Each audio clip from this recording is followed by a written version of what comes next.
Hi everybody, welcome back to the second of our presentations on sexuality. In this particular presentation, definitions, discourses and developments. Let's clarify some of our terms, some of our concepts. And I guess that's the natural way to start, isn't it? Sexuality. We've talked about sexuality in my last video. We thought about sexuality in the 20th century. But let's take a step back and simply define it. Hey, this is good fun. What is sexuality exactly? Take a few minutes to have a thought shower. Isn't that a lovely expression, a thought shower? When I was a kid, we used to have a brainstorm, but it seems that we don't say brainstorm anymore. Brainstorm's out, thought showers are in, and they sound much better anyway, don't they? Have a thought shower. Think of as many words as you can related to sexuality. I want your associations. What nuances of meaning does this word have? Mentally note any associations you have. Don't worry, this time I will not ask you what you came up with. I won't invite you to discuss it with your partner. I really won't. I think that would be way too embarrassing, wouldn't it? It would, it would. So pause here and have that thought shower. What did you come up with? I consulted my dictionary. My Oxford English Dictionary gives many possible synonyms for sexuality. Hey, looking up naughty words in the dictionary. This is what dictionaries were invented for, isn't it? It is, it is. I've done this since I was a kid. Look at this. Sensuality, sexiness, seductiveness, desirability, sexual appetite, sexual instincts, sexual urges, passion, desire, lust, eroticism, physicality. So a great list of 12 concepts which overlap in part, but not all real synonyms, but clearly they overlap with some aspects of this incredibly rich idea, sexuality. It also cites sexual orientation and sexual activities. But we're noticing already this list is incomplete. You've got words, or you've got words, but are not in this list. It really can be widened, can't it? We would, however, need to add more words to encompass the meaning of the word sexuality as we see it today. For example, we might want to include behaviours, identities, relationships, attractions, and preferences. In our previous lesson, we were thinking about the idea of rights, human rights, sexual rights, if you like. That draws our attention that sexuality has a rights component as well. So thinking spontaneously about defining this term makes us aware of its complexity, its many facets, its many nuances of meaning, the many associations it brings with us. Good terminology. There's a whole bunch of words used to describe aspects of human sexuality. Many are new, many of them are quite hard to pin down. My next task for you, what do the following words actually mean? What do these words mean? Are there any confusing usages or points that non-native speakers should be aware of with these terms? Many of you might be watching this video in Germany, you're German native speakers. Are there any points that are important for you guys? Finally, discuss with your partner, maybe coming up with short definitions for each one of these terms. In particular, you might notice that some are quite close, they're almost overlapping, or they're somehow similar, or they somehow pair up. Note you might want to add some differences between the different terms, just to make the differences clear. There you are, have a good head scratch. This will take you a good few moments to do. Here is my list, and I've picked something like 8 or 10, I think. Gay, lesbian, homosexual. LGBT or LGBTI or LGBT plus, or the other variants you have there. Cisgender, transgender, and transsexual. Then we have cross-dressing, non-binary, and the final word is queer.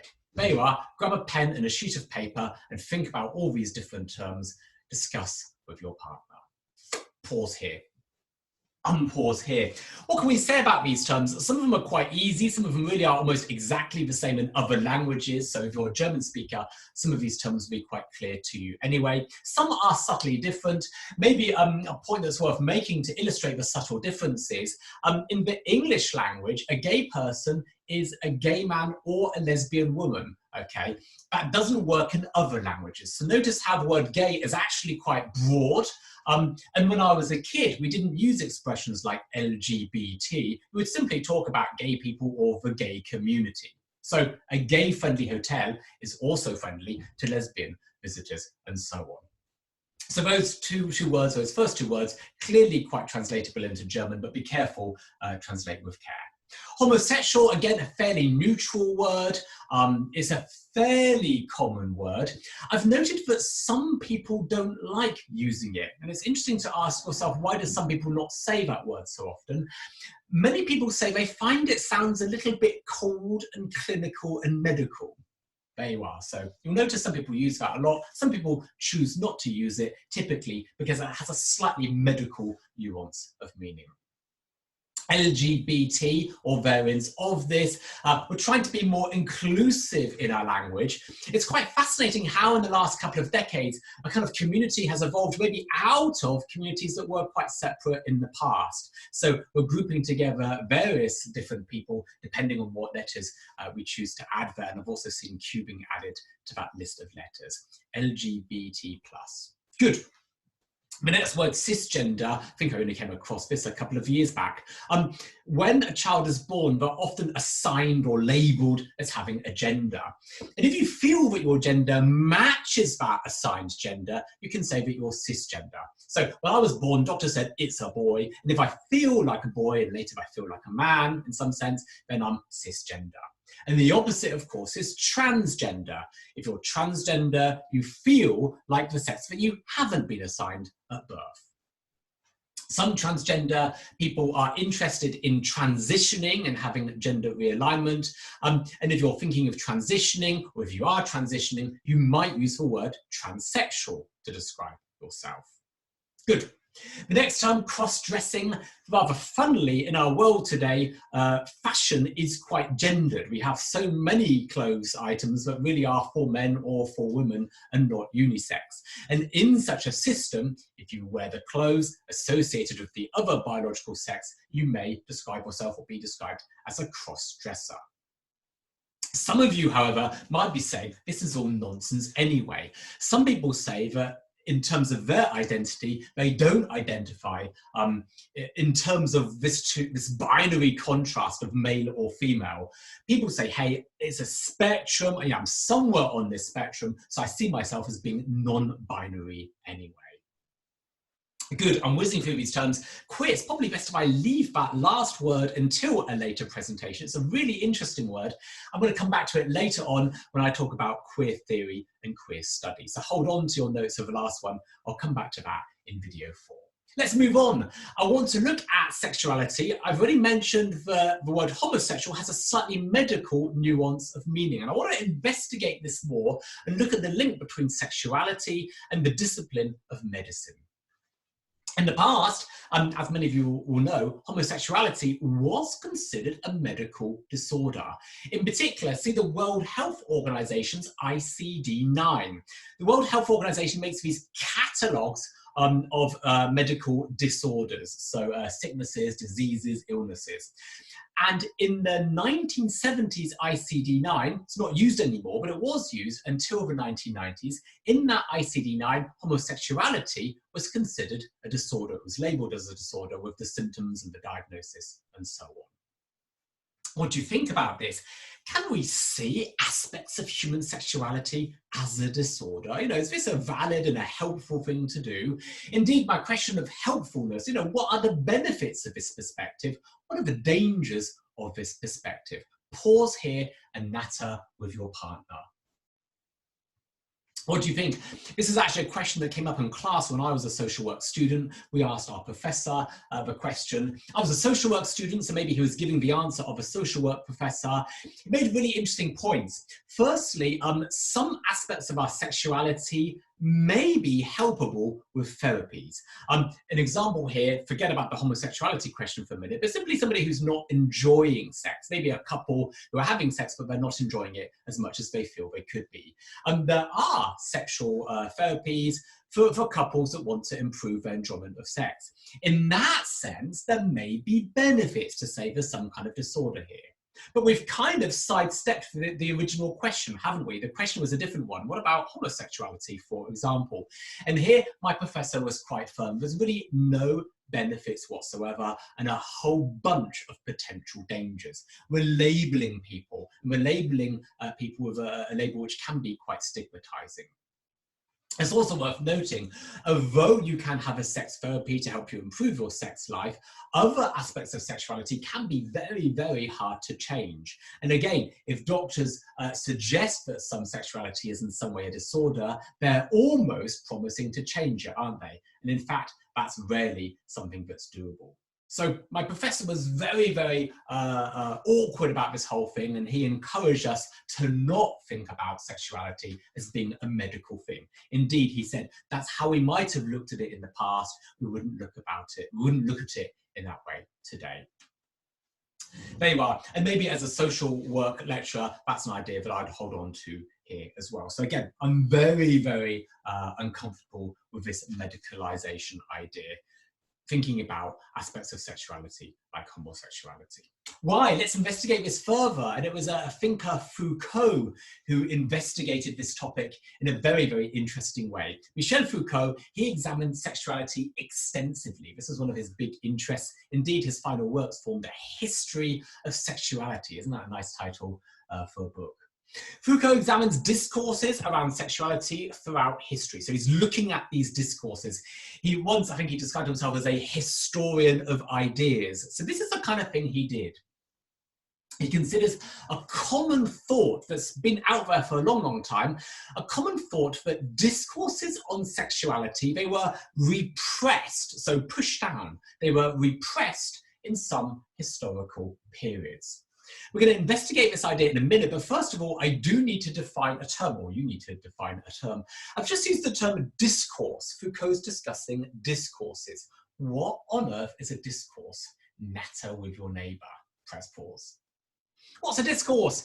The Oxford English Dictionary gives many definitions. I think a group of something like 3 separate definitions. A discourse can be written or spoken communication or debate.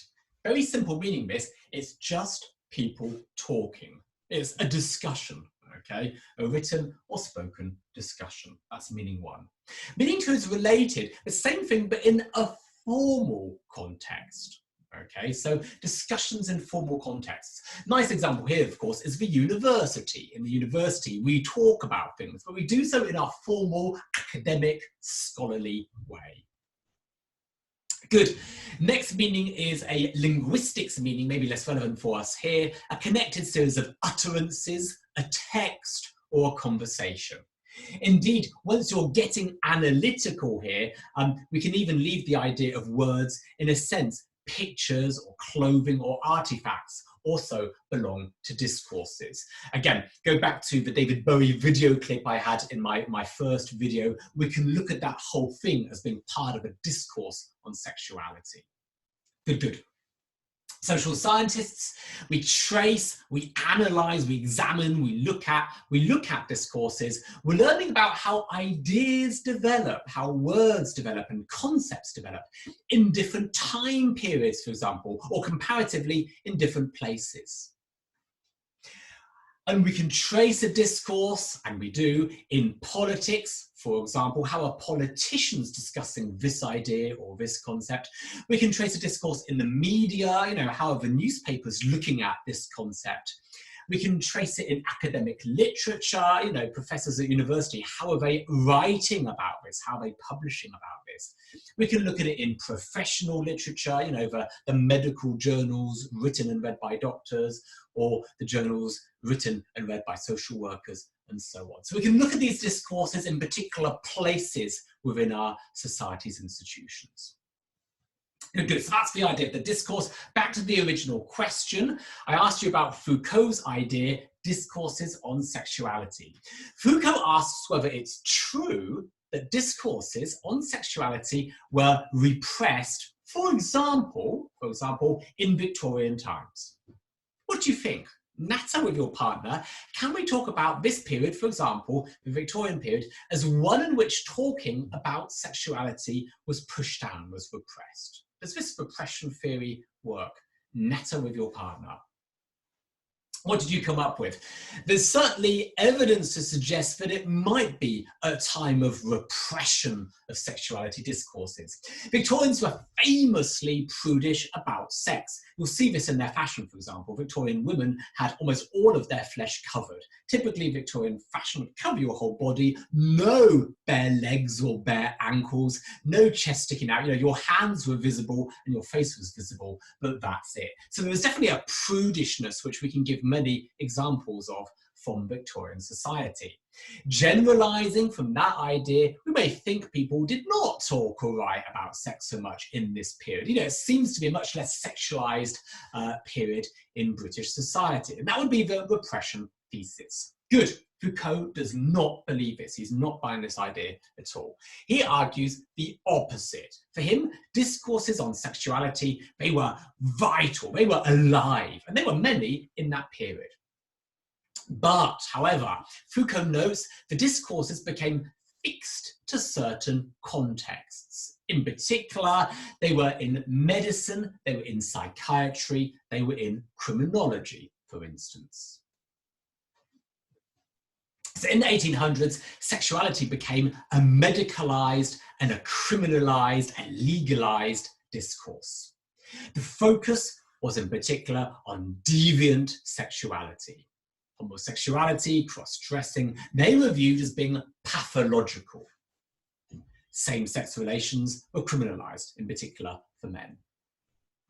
And there were, of course, attempts to treat homosexuality in that period. So we're explaining oppressed sexuality here. You know, Foucault's analysis, it's gloomy, isn't it? There's something quite cynical about all of this. This is how the world works. Foucault's analysis, he's helping us to understand the oppression of some forms of sexuality in the last century, okay? We made aspects of human sexuality illegal, okay, because we were legalizing sexuality, we were making it to be a deviant thing. This is part of a medical discourse, of a legalistic discourse. So we were oppressing some forms of sexuality in the last century. And we can attribute it to the efforts of medicine, the efforts of law to claim their territory. You know, the doctors or the lawyers were saying, this is our business, this sexuality, this deviant sexuality, this is our business. So we've got the institution of science here, in my examples, medicine and criminology, the institution of science oppressing human sexuality. But I want to ask a different question now. Pause, natter with your partner. Which other institutions in our society also oppressed, pushed down human sexual behaviours? Think of other institutions. What did you come up with? I'm guessing a whole list, actually. And you will have different lists. Each one of you in pairs will have different lists. But maybe the most obvious one that many of you will have will be the institution of religion. Certainly, I'm recording this particular talk in a very, very Catholic town. The Catholic Church, even in 2020, is still uncomfortable about sexuality. It's uncomfortable about homosexuality. And maybe a more positive note for me to end this second video would be to look at the case of a very Catholic country. When I was preparing this course for the first time, Ireland was having a very, very historic referendum. And I've got a clip of that which I would like you to watch to close this session. The referendum was on a very interesting question. Should the Irish change their constitution to allow same-sex marriage? So a constitutional question for the Irish. The Irish were having this put to the vote. Watch the clip, Gay Marriage, Ireland's big message for equality. Maybe it's a nice way to close this talk. Natter about that with your neighbour. What do you think watching that clip today? Let's come to a close here. Thanks once again for your interest. Thanks for listening.